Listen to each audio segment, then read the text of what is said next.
The riot on Sunday has opened many questions about integrating foreigners into society here. And to shed some light on the challenges faced and how Singaporean has fared in the process, Professor Lily Kong from the National University of Singapore joins me in studio. Prof, thanks for joining me. Now, the issue of transient workers is always a challenge in open societies, especially in cities which depend on foreign labour. Now, what are we looking at here? Is this a one-off event or are there other issues at play? This is a one-off event from everything that I can see. However, it doesn't stop us from delving deeper to understand what possible underlying causes there may be.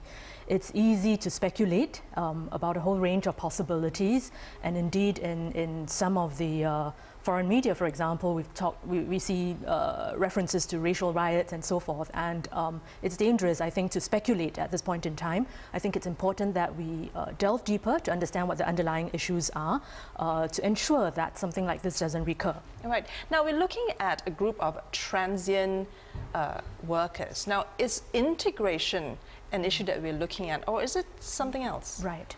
I think that it's important to look at the perspective from the perspective of a migrant worker, a transient migrant worker. Yes.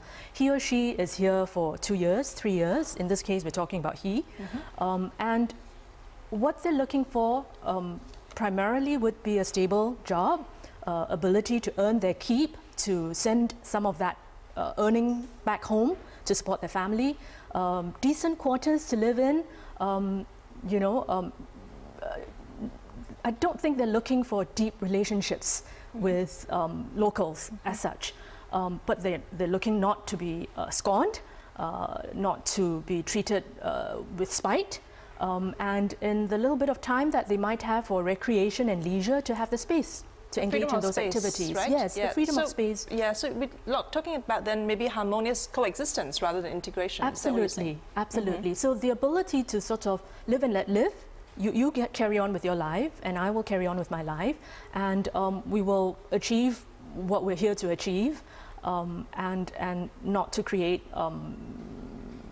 troubles or disturbances. I think for the vast majority of migrant workers, that's what they're after. Yeah. There was an interesting observation by Mr. Ho Kwang Pin. He said we have an underclass that's in Singapore now, underclass of low-paid foreign workers, while the workers themselves are transient. The size is permanent. Now, when the word underclass is used, we're not talking about integration.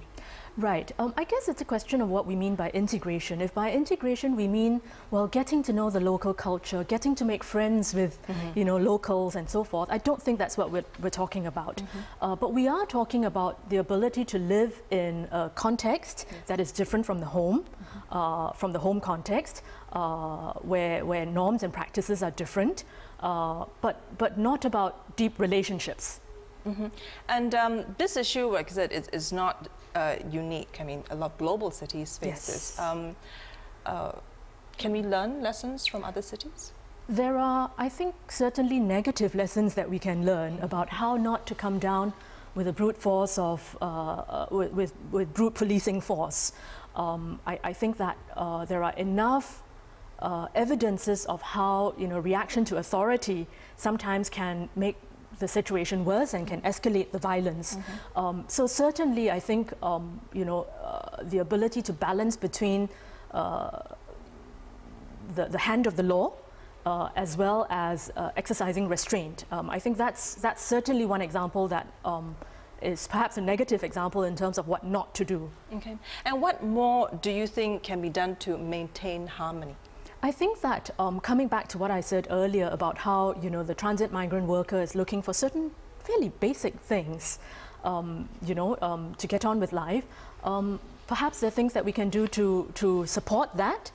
So if it's a question of having the space for recreation, making sure that that's available, ensuring that living quarters are comfortable, not luxurious, but comfortable, adequate, and so forth, and that the workplace is a fair one, where they're treated fairly and so forth. I think those are basic things that we can all strive towards, and I think very little reason to believe that employers don't want to do that, and very little reason to believe that transient migrant workers are looking for something much deeper and much more touchy-feely than that.